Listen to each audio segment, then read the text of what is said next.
What's up sa inyo mga pamangkin? So, alas 3 ng hapon tayo pupunta sa spot natin dito lang sa may Carriedo.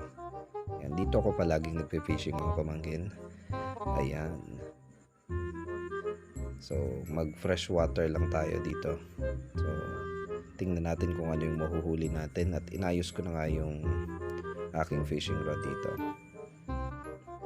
Ayan, dito lang yan sa gilid ng palayan. Yan. Tamang hintay lang kung may kakagat ba. At ang kagandahan dito mga pamangkin, napaka-presko dyan. So, talagang nakaka-relax. Yan. Pagkatapos ng mahabang araw. At nakapag-relax na nga tayo. At dito may nahuli tayo. Ang tawag dyan ay puyo. Puyo ang tawag dyan sa isda na yan. So, masarap yan, kaso matinik. Pero isda pa rin yan. So, goods na yan.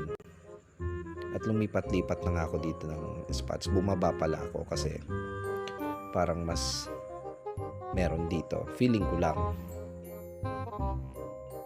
Pero mukhang wala. So, pabalik-balik nga lang ako dyan. Palipat-lipat. Nagbabasag kali. So, ang ganyan ng fishing. Hindi mo alam kung nasan. Pero, try lang. Ang best part lang sa fishing, guys, is yung nakaka-relax talaga siya. At lumipat ako dito sa dati kong pinagtayuan sa nakahuli ako kasi wala akong nahuli doon. At, ayan na nga.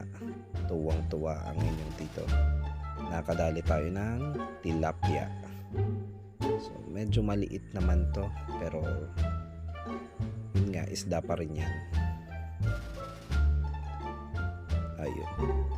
Bumaon sa kanyang bunganga ang ating pamaing bolate. Ayan. At ang aking pangatlong huli, tilapia na naman. So, eto medyo good size to, pero hindi maliit pa rin yan. Ayan. Paldo na naman si Miming.